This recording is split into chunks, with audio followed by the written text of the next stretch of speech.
wanted to wait for you to Sorry. get. I wanted to wait for you to get. I would like to blame the uncomfortable pause for my waiting for you, but in fact, I was just trying to pull up my opening comments. So it was, for being late. I was on the phone. it's quite all right. But I will defer. So. Well, good, because I have something to start with. So, President Biden and Secretary Blinken have been clear that the levels of violence we have seen in the West Bank over the past few months are unacceptable. Violence in the West Bank surged to alarming levels in 2023. This includes unprecedented levels of violence by Israeli extremist settlers targeting Palestinians and their property, as well as violence by Palestinian extremist militants against Israeli civilians. Earlier today, the president issued a new executive order establishing U.S. authority to impose financial sanctions against foreign persons engaged in actions that threaten the peace, security, or stability of the West Bank. Under the authority granted by that order, the State Department is today imposing financial sanctions on 4 Israeli nationals for their destabilizing acts in the West Bank. Today's action follows on the step we took in December to impose visa restrictions on dozens of individuals for contributing to violence and instability in the West Bank. There is no justification for extremist violence against civilians, whatever their national origin, ethnicity, or religion. The President and the Secretary have both raised our concerns with their Israeli and Palestinian counterparts about the level of violence in the West Bank and stressed that Israel must do more to stop violence against civilians and hold accountable those responsible for it. We continue to make clear that expectation to the government of Israel, and as we do, the United States will also continue to take actions to advance the safety, security, and dignity of Israelis and Palestinians alike. Matt. So, well, I said I would defer, but actually now I won't. I thought you meant you were deferring to me. You meant deferring to a colleague. I was even more surprised. That's even more surprising. But just on this, I mean, do you have any indication that any of these 4 people have any assets that could actually be targeted? So I will defer to the Treasury Department to speak to the specific flow of assets. But I will say that when we impose financial sanctions of this nature, it is not just a question of assets that can be frozen. It's also a question of transactions that individuals and organizations take that may flow through or in some way interact with the U.S. financial system, which, as you know, a good deal of transactions that take place all over the world tend to do. Yes, I do, because I was just on the phone with the bank. Not about this. Fair enough. But yes. So you do think it will have an actual impact on these people? We do think it will have an impact on these 4 individuals, and our expectation is that the activities we have taken, both raising this with the government of Israel and making clear expectation that they do more to hold accountable those responsible for settler violence. The visa restrictions that we imposed in December and the actions we impose today will all have an impact, and we remain willing to impose additional actions if necessary. Okay, and then last one, just the 4 today, and are they also hit with the travel ban? Visa restriction? We are not. We have the same. We're back to the place we were before with the travel ban, which is we are not by law allowed to announce the impositions of visa restrictions. Well, how many people have been affected by both your order in December on the travel ban and today? So dozens of the visa restrictions, and I can't get dozens. I can't get any more specific than that. And 3 then dozen, 4 dozen, dozens, and then four individuals today. So dozens plus 4. Dozens plus 4, so it could be 28. It's dozens, and I can't get any more specific than that. All right. While this is one of the most significant actions by the administration, I'm wondering, a lot of people point out that many of these settlers do have U.S. citizenship. So I wonder what tools, if any, does the United States have if it wants to take action against these settlers with U.S. citizenship? So I would say that the first responsibility here for policing destabilizing actions, for policing violence in the West Bank, is with the government of Israel. And the government of Israel that is on the ground, that we have been very clear needs to do more to arrest extremist settlers engaged in violence and prosecute extremist settlers engaged in violence. And that we have made that clear to them. We have seen them take some additional steps since we began these interventions, both the Secretary in his trips to the region and the President in his various phone calls with Prime Minister Netanyahu. That's the first the first line of responsibilities with the Israeli government. We continue to hope that they will do more. But then we are willing, and as we've shown through our actions, both with the visa bans and the actions we take today,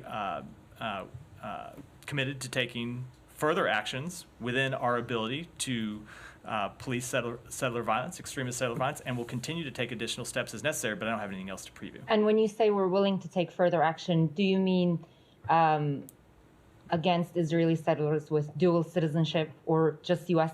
citizenship? I just don't have any further actions to preview today, but we think it's important that extremist settler violence that those involved in it be held accountable for their actions, whatever their citizenship. Okay, and there is also another criticism out there that this reduces the problem just to individuals, whereas there seems to be a targeted institutionalized effort to expand the settlements in the West Bank. You guys have been raising this issue with the Israelis for a while.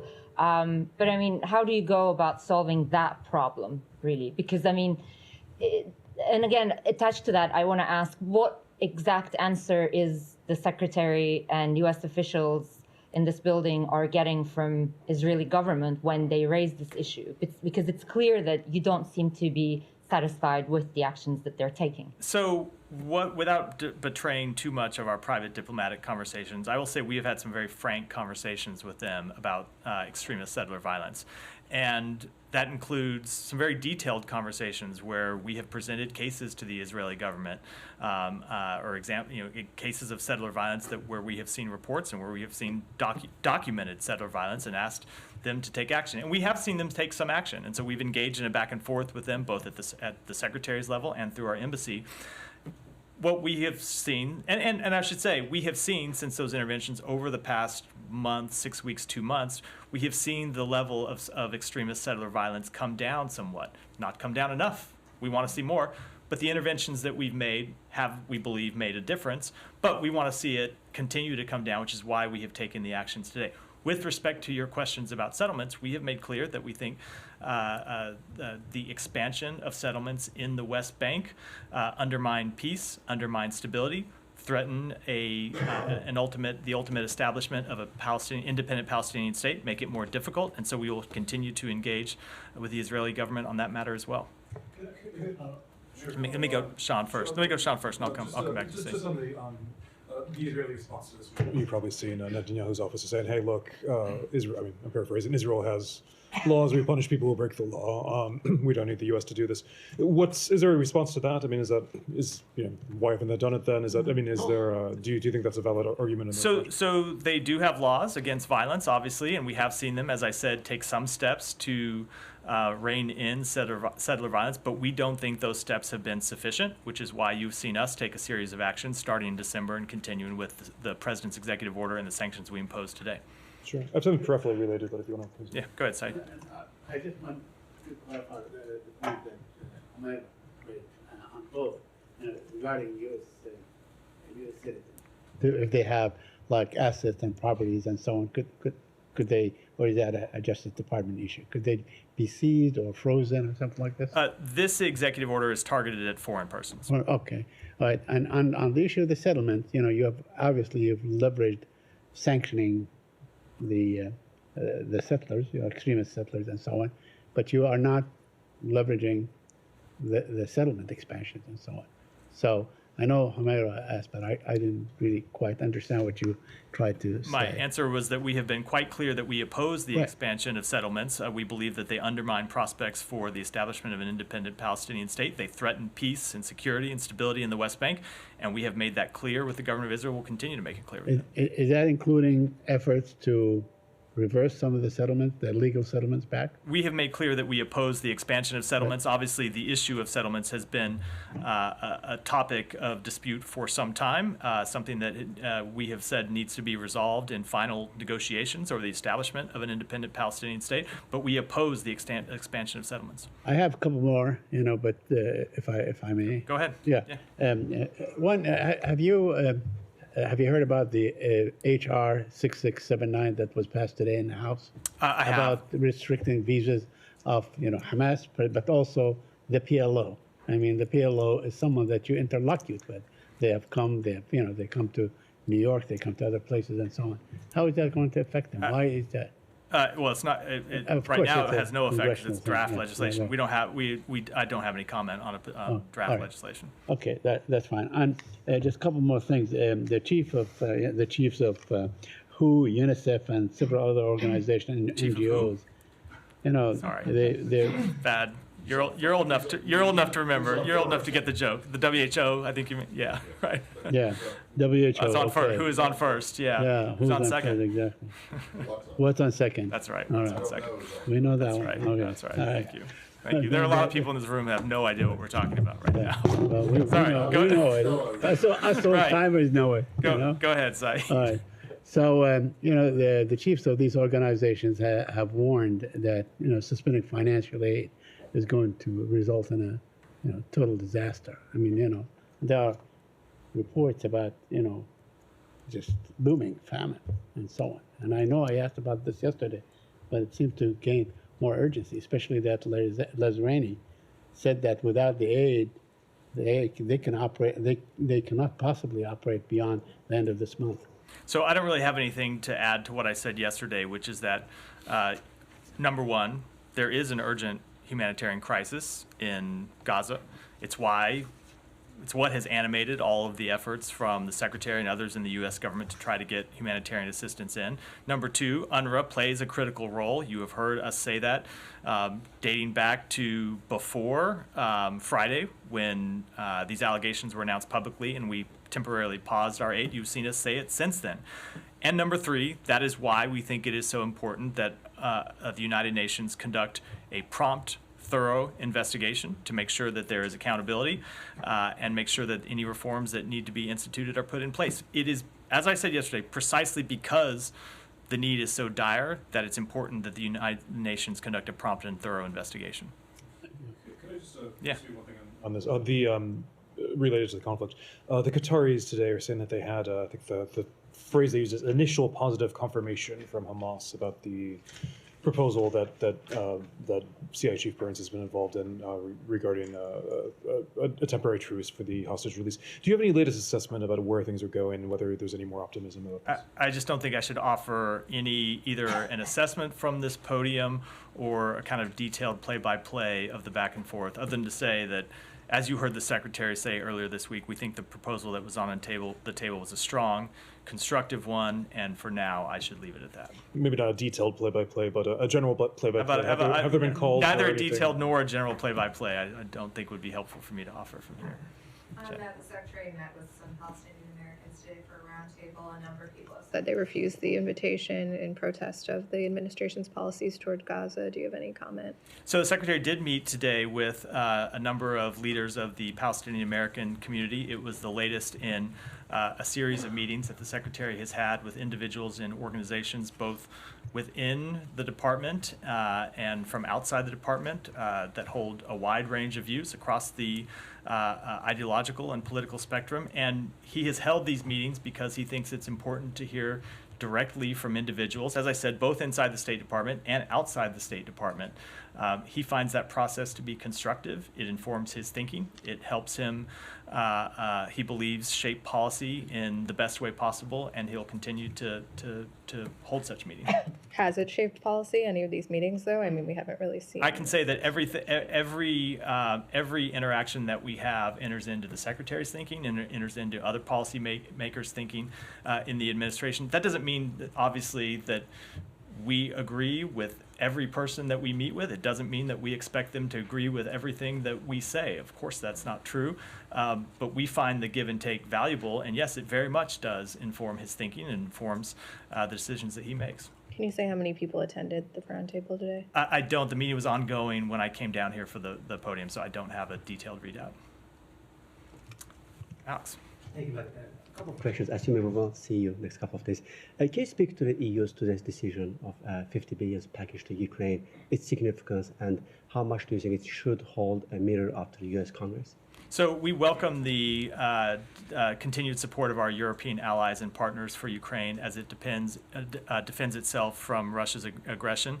And I would say, as you have heard multiple people from inside the administration say, it is important that the U.S. Congress act as soon as possible to advance our national security interests by helping Ukraine defend itself and secure its future. And I think the decision by the EU today just highlights something that you have heard the Secretary say over and over again, which is it is not just the United States that is supporting Ukraine. It is a broad coalition of allies and partners in Europe and around the world who are doing so. And in fact, when you look at the financial contribution that has been made to support Ukraine, the European nations have contributed more. The United States has contributed somewhere around $75 billion in assistance. The European nations collectively have contributed around $110 billion. So this is very much a collective effort, and we believe it is in the national security interests of the United States that the Congress do its part and step up and pass the supplemental request that the President has put forward. Thank you. Separately staying on the region, Russia today has extended the detention of RFE reporter Alsu Kurmasheva. First of all, your reaction to it, and secondly, some European countries sent their representatives to the processing. Why weren't the Americans in the room? So we are aware of the extension of her detention in Russia. We remain deeply concerned about this matter. We have no higher priority than the safety and security of U.S. citizens. And I will say, with respect to her detention or her hearing today, because of Russian government-imposed staffing and travel restrictions, Embassy Moscow was unable to attend the hearing in Kazan, where she is being held. We continue to seek consular access to Ms. Kumasheva and insist that Russia allow consistent, timely consular access to all U.S. citizens. And I will say, because although we were not able to attend the hearing because of these Russian government-imposed staffing and travel restrictions, we are in close touch with her legal team about the matter. Thank you. Finally, on Azerbaijan, yesterday I asked you about snap elections in Azerbaijan. The OSCE overnight came up with its initial report, highlighted some concerns, particularly the candidates, previously supporting the current president. Where are you standing on this? I just don't have any comment on the internal elections inside Azerbaijan. Is that because it's not significant enough? I'm sorry, I just don't have any comment on it. I also followed the events in Georgia. The prime minister stepped down and got replaced. Actually, is being replaced with another ruling party leader. What's your reading about So that? we're obviously aware of the formation of a new government and the discussions coming up in Parliament. Our embassy works closely with the Georgian government, and we look forward to continuing that relationship. Thank you. Abby. I just had one follow-up on the line of questioning earlier with Humaira about the individuals who had been sanctioned earlier today. Senior administration officials had said some of those individuals had already been prosecuted under the Israeli system. How many of the four had already been prosecuted? 3 of those 4 had been prosecuted, 1 had not.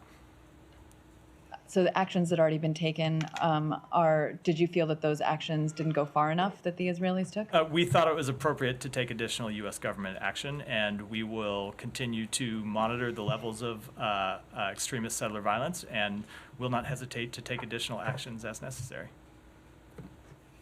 Go ahead. Thank you, sir. Sorry, Michelle, I'll come to you next. No. Thank you, sir. go My ahead. question is about U.S.-India diplomacy or diplomatic relations between the two countries.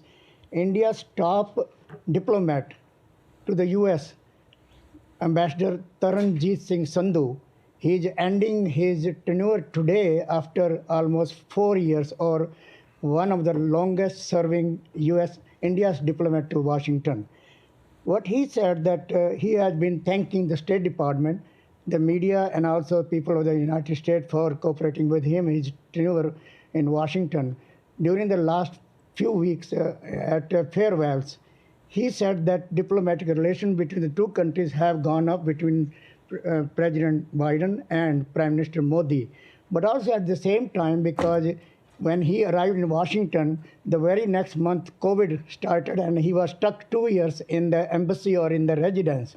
But at that time, thousands of students and Indians were stuck in Washington because colleges, universities, and schools were closed. And with the help of the State Department, and he was able to send them back to India via India. My question is that also he met with the Secretary of State also quite a few times. And he was also, of course, instrumental of bringing Prime Minister Modi last year in June in Washington, and finally G20 visits also he had. So where his tenure stands as far as State Department is concerned or Secretary of State is concerned, where do we go, where we stand today after he's leaving today? So Washington? I would say that our partnership with India is one of our most consequential relationships. We work closely with India on our most vital priorities. We have had a close working relationship with the ambassador, have been able to work with him on a number of those shared priorities, including the crucial role India plays in ensuring a free, open Indo-Pacific that is connected, prosperous, secure, and resilient. We wish him well in his future endeavors and look forward to welcoming his replacement. And finally, do ambassadors play different roles, different ambassadors when they come to Washington here? Let's say many other Indian diplomats were here, ambassadors, and many will be coming back or new will be coming back in replacing him. So I think every ambassador approaches their tenure differently, both inside countries from ambassador to ambassador, and in my experience, among different countries who represent And finally, Yeah, how do you put the relations between Secretary of State Blinken and India's Defense and Foreign Minister, Dr. Jaishankar? They have a close working relationship where they are able to engage on some of our most urgent and important priorities. Obviously, the Secretary has traveled to India to meet with the Foreign Minister on a number of occasions. He's welcomed him here. He's met with him in New York on the margins of the UN General Assembly, and we look forward to continuing to work with him. Michelle. Thank you very much. Mali military authority has ended a 2015 peace deal with the Tuareg separatist rebels due to other signatories not sticking to their commitments and hostile acts by chief mediator Algeria, as they said. Do you have any comment on that? So we regret the transition government's withdrawal from the Algiers Accord, which, if fully implemented, would have provided more stability for all Malians and the whole region. We remain concerned by the resumption of hostilities and the risk of returning to civil war among the signatory armed groups to the Algiers Accord and the transition government, including its Wagner Group partners. And Algerian media points finger to or at Morocco for Mali's withdrawal from the peace agreement. Do you think that Morocco played any role in this regard? I wouldn't want to comment on that other than to say that we do believe that the withdrawal from the accord was unfortunate, and we regret that the transition government made that decision. And no role that Morocco has played? I don't have any comment on that. Thanks. Can we say Africa? Sure, yeah. Kenya, I know the meeting, I believe, is this afternoon, hasn't Yeah. but the Secretary meeting the Kenya's top diplomat, but Haiti, obviously, I know there's a statement that was issued over the weekend, but is the U.S. still hopeful that Kenya could lead this mission in Haiti, or is there a look now for a plan B? It's been well over a year since the U.S. started talking about that. We are still hopeful. Obviously, we saw the decision by the Kenyan Supreme Court last week. We noted that the executive branch in Kenya declared that they would appeal that ruling. We will be watching that matter closely. We do think that the multinational force is important to go forward as soon as possible. We continue to work with international partners, both Kenya and other international partners, about funding for that multinational police force, and want to see it implemented as soon as possible. Go ahead. Start over here. The UN Secretary General Guterres today warned that the humanitarian system in Gaza is collapsing, saying that everyone is hungry and 1.7 million have been displaced. Do you have anything on that? Any updates on your efforts to address the humanitarian situation and hunger in Gaza? So we continue to work to try to increase the flow of humanitarian assistance in, and I think one of the ways I would address that is, so we have seen a number of problems, right, with delivering humanitarian assistance to actually not just into Gaza, but to the people in Gaza. And chief among those problems is not just the ability to get aid into Gaza, but then to actually deliver it to the people who need it inside Gaza because of the intense nature of fighting in an ongoing conflict. So what we saw during the last humanitarian pause, the one that was implemented in late November, was a surge in humanitarian assistance into Gaza and an increase in the distribution of that humanitarian assistance once it got inside Gaza, for the reasons I just articulated. So one of the reasons we think another pause would be so important is not just to secure the release of the hostages who are still being held by Hamas, but also because it would enable the sustained increase in distribution of humanitarian assistance. So I think what we would say that, we have pursued this pause intensively. We have made clear it's a priority of the United States. Other countries in the region have made clear it's a priority for all of these same reasons, and we are hopeful that, and it's why we hope that Hamas, which continues to hold hostages and continues to hide behind human shields and continues to take activities that makes it so difficult to get humanitarian assistance into Gaza, we hope that they will agree to a pause. And do you have any updates on the possibility of another pause in Gaza? I don't. As I said earlier to I think it was Sean's question, I just don't think it's productive for me to give a play-by-play about what are intense private negotiations from here. Yeah. Thank you, Matt. After the attack in Jordan, the Iraqi government took some steps, and they made these groups to put statements and suspend their attacks. So as they are seeking to retaliate and responding, these groups, especially KH in Iraq, have you get engaged with the Iraqi government? Have you notified the Iraqi government that you are responding these groups who were responsible for the attack in Jordan? So I'm not going to speak to any one particular communication with the government of Iraq, but we have made clear to the government of Iraq for months, going well back, well before this attack over the weekend, that we wanted to see the government of Iraq do more to police attacks on our forces, to hold accountable those responsible for attacks on our forces, and that we would not hesitate to take action to defend ourselves. And that continues to be our message to the government of Iraq. It was our message before the horrific attacks of last weekend. It will continue to be our message. Yeah, for the last attacks, the Iraqi government put statements and they condemned your attacks on the militia groups inside Iraq. And so they said this is a violation to the Iraqi sovereignty. As you have a good relations with the Iraqi government, is there any concern that if you do another attack in Iraqi land, or that will make the Iraqi government upset of you and something like that? So I am not going to, it's difficult to answer that question without commenting on the location, let alone the timing of future attacks, which I am not, or future responses that the United States might take, which I am not going to do, as we consistently have not done from this podium. But as a general matter, we have made quite clear to the Iraqi government, as I've just said before, that we will not hesitate to defend U.S. forces. We have taken action to defend U.S. forces inside Iraq. It is our responsibility to do so, and we will continue to do that. Recently, the House Foreign Affairs Committee was holding a meeting on the former Afghan security forces and the U.S. allies in Afghanistan who left behind by the Biden administration. They are killing and torturing systematically by Taliban.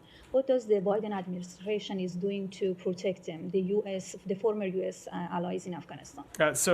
Again, I was not following that here, and I'm not familiar with all the testimony that's given. So I'm reluctant to comment in detail. But we continue to call on the Taliban to take steps to gain international legitimacy, to stop the crackdown on the legitimate expression by its own people, and that's what we've done. What we'll continue to do. One more, and then I got to go by. More than 2 years have passed since collapse of Taliban collapse of Kabul by Taliban. But based on the CNN report, more than 80,000 SIV cases are still pending. Don't you think, by considering the situation in Afghanistan, the U.S. Biden administration should accelerate those cases? We have been working very hard to accelerate those cases and work through the backlog, and we'll continue to do so all the way in the back. Because I apologize yesterday for missing you. So let me make sure I get to you today. Thank you. I have 3 quick questions. The first one related to... I didn't say you get 3 questions. One for today and one for today. Fair enough. I did miss you yesterday. Yeah, okay. The first question is related to Russia and Ukraine. President Putin suggested creating a buffer zone, demilitarized buffer zone between Russia and Ukraine. Do you support this idea or not? And this is the first question. If you support a buffer zone demilitarized between Russia and Ukraine. So I'm struggling to understand how a demilitarized zone between Russia and Ukraine would be implemented when Russian forces are currently inside Ukraine. Kind of tough to have a demilitarized zone when Russian forces continue to operate on the Ukrainian side of the border and President Putin has made clear over and over again that he has not changed his aims to conquer and subjugate Ukraine. So I think if Russia really wanted to show interest in a demilitarized zone, the thing they could do is start by demilitarizing the parts of Ukraine where there are currently Russian forces. Okay, so second question. Do you accept any rules for China or Russia, specifically China, in the Palestinian-Israeli conflict? As we saw, like China played rules between Saudi Arabia and Iran. They looked like a peacemaker in the area, like they don't have any criticizing toward the bias. You have a lot of criticizing that you have a bias toward Israel, providing them military aid, supporting their back in the United Nations, etc. So do you accept any rules for China or Russia, like for playing any peacemaking rules between Palestinian and Israeli or not? Last question. Yeah, well, let me do that one first. Let me take them in order. So, with respect to China, we have made quite clear, including in direct conversations between the Secretary Blinken and his Chinese counterpart, that we would welcome constructive Chinese engagement in the region, both to urge de-escalation. China has a number of relationships with countries in the region where we think they could use those relationships to a positive end, and if it wanted to play a constructive role in helping resolve the ongoing conflict and ensuring lasting peace and stability, that is very much something we would welcome. As it pertains to Russia, we have not seen Russia really play a stabilizing role in the Middle East. In fact, if you look at Russia's actions in Syria, it has played a destabilizing role. So I think it's very hard to contemplate Russia playing anything of a constructive role in helping. Okay, last question. Yeah, last question. Do you think that it's a tangible goal that you can really destroy Hamas 100%? Even as a military militia or as a political party in Palestine? Because now it's like over 3 months, almost 4 months, and according to the Wall Street Journal and many other mainstream medias, Hamas is still strong, like by 70 or 80%. Or we are going to see like Taliban's scenario, like strong statements about terrorist group, blah, blah, blah, and then see you or Israel sitting on the same table in Qatar, sign a deal. So we do believe there are military objectives pertaining to the defeat of Hamas that can be accomplished, and you have seen Israel accomplish some of those objectives. They have taken out a number of Hamas leaders. They have dismantled through their military actions a number of Hamas battalions. There are other objectives that they have not yet met, but just as a strict military let me finish. Just as a strict military matter, there are objectives that can be met.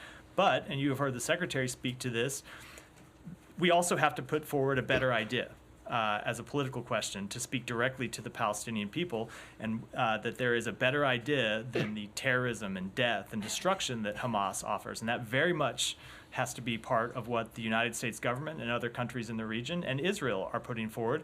And as you have heard us say, we believe that ultimately the better idea is the establishment of an independent Palestinian state that gives answer to the legitimate aspirations of the Palestinian people. Demilitarized, like independent states? I just don't have any comment on that. Go ahead.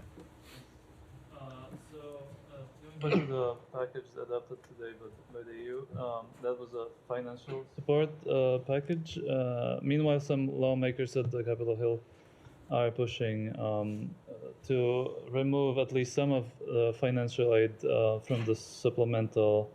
Do you still think this is vital to adopt the economic aid part of the package? And I have another one, somewhat relatedly, maybe. Yeah.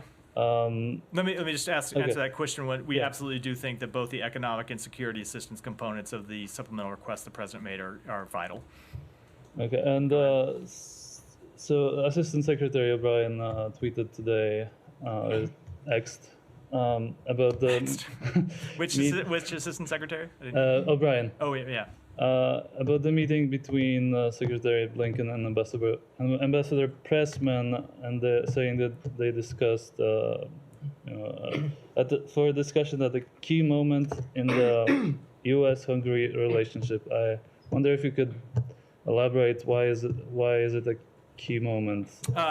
What I would say is that Ambassador Pressman was here in Washington. Our ambassadors regularly come home for consultations, met with the Secretary as part of that meeting, and every time that the Secretary meets with an ambassador, obviously they're discussing the ongoing bilateral relationships between the United States and the country where that ambassador serves. But so there's no any breakthrough or change. I mean, that's key moments. It sounds like. Ryan? Yeah. Thanks, Matt. Can you shed a little light on the timeline around the UNRWA decision? The Israeli government has since shared that intelligence dossier with some members of the press. They said they shared the dossier, I believe, on that Friday. On Friday, that's correct. The decision was also announced that Friday, the same day the court ruling came out. How was state able to, how were you able to make such a fast decision? It's a good question. So I think there has been some confusion about this. This matter was not first brought to us by the government of Israel. It was brought to us by UNRWA itself. UNRWA brought this matter to the government of the United States, the State Department, on Wednesday of last week, and said that they were aware of allegations by the government of Israel, and they had conducted their own initial assessment and found those allegations to be credible and were taking disciplinary action against a number of people. So they contacted us on Wednesday. We spent Thursday looking into the matter. We contacted the government of Israel on Thursday, engaged in initial consultations with them. We're continuing to talk with the United Nations. The Secretary spoke to the Secretary General on Thursday. And then on Friday, we announced that decision and were briefed by Israel. But I should make very clear, our decision to temporarily pause funding was not just based on the strength of Israeli evidence, but it was based on UNRWA's own conclusion that those allegations were credible. Was there any concern internally that releasing the announcement within about an hour or so of the ICJ court ruling, which one thing it did was, instruct Israel to make sure that humanitarian aid was flowing, that announcing it so close together would seem like a repudiation in some ways? No, there was no concern, but also the United Nations had made its announcement, and we thought it was important that given that the United Nations had made that announcement, and that's not timing we control, they made that announcement Friday morning. We thought that it was important that we respond as quickly as possible to make clear the position of the United States. It was in no way, in our mind, related to the ICJ decision. Max, just tangentially related to the ICJ, there was a lawsuit that was brought in a California federal court against the President, Secretary, and Secretary of Defense Austin. It was dismissed yesterday by the judge because of on jurisdictional grounds. But in his ruling dismissing the case, he said that there was the ICJ's ruling that there was plausible grounds to believe that the genocide may be being committed was fair. He noted, I don't know if fair is the right word, but that there was at least a case to be made in the court. Do you have any comment about this lawsuit and the judge's dismissal? So I don't have any comment on the lawsuit, and one thing that I learned in my time at the Justice Department is that it is unwise to comment on remarks or decisions by federal judges, so I won't do that here, but I will say it remains our conclusion that the allegations of genocide are unfounded. Go ahead. On my previous questioning. Follow up on your follow-up? Yeah. Your first one was a follow-up to somebody else. So the message of this EO and these sanctions is to try to say that the Israelis need to take further action against the perpetrators of violence in the West Bank. If that's the case, why would you sanction people Israel had already taken action against? Wouldn't it have sent a stronger message to sanction those who had not yet been prosecuted? So a few things. Number one, it is very much to send the message that we think more needs to be done by the government of Israel. Number two, that we will also take action on behalf of the United States, both against those who engage in settler violence and extremist settler violence that have been prosecuted by governments, and others who have not. There was one today who was not. Part of that message is not just to the government of Israel, but also to people who themselves who might be considering engaging in acts of violence, to let them know that the United States government is watching and will take action. And I also think you should not conclude that we are done with our action through our actions today. The executive order was just promulgated today, gives the State Department and the Treasury Department new sanctions authorities that we did not previously have. We will not hesitate to use those sanctions authorities if it's appropriate to do so. Yeah. Could I go back to something that might be from your Justice Department? This was last week, but I don't think it's been addressed here. Alabama carried an execution last week. This was criticized by the UN, the UN Human Rights Commissioner, saying this might amount to torture. It's nitrogen gas. He was supposedly trashing on the floor for 4 minutes. I believe the White House commented on it, but on the international aspect, the EU condemned it. The United Nations. Is there a response that the State Department has? I realize the State Department isn't carrying out. I think as that's a domestic matter, I will absolutely defer to the White House in their comment on it. Go ahead. Thank you so much, Matt. I have only one question. As I found on your last press note on Bangladesh, the United States is interested in working with Bangladesh in various security areas. These areas include counterterrorism, border security, cyber security, maritime security, and regional stability. How is it possible to work in a larger context with the new government in Bangladesh without welcoming the Prime Minister? So I would say that we have relationships of this sort all around the world. We expressed our concerns about the Bangladeshi election. We've expressed our concerns about crackdowns in Bangladesh, but that doesn't mean that we don't have the responsibility to work with the government, both on areas where we have concern and also areas where we believe we can cooperate on shared priorities. Can I ask about Myanmar? Sure.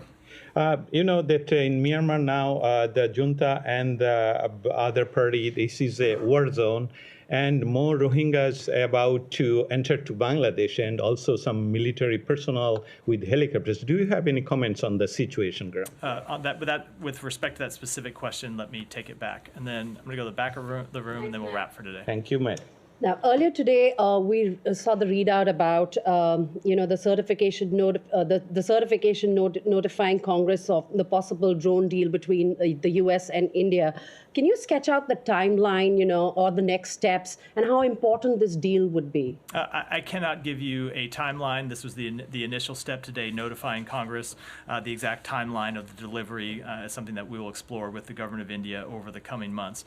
I will say, with respect to the deal itself, the $3.99, almost $4 billion sale of 31 MQ-9B Sky Guardian aircraft will provide India with an enhanced maritime security and maritime domain awareness capability. It offers India outright ownership and a 16-fold increase in the number of aircraft as compared to their current lease of 2 MQ-9A aircraft. And with that, we'll wrap for today. Thanks, everyone.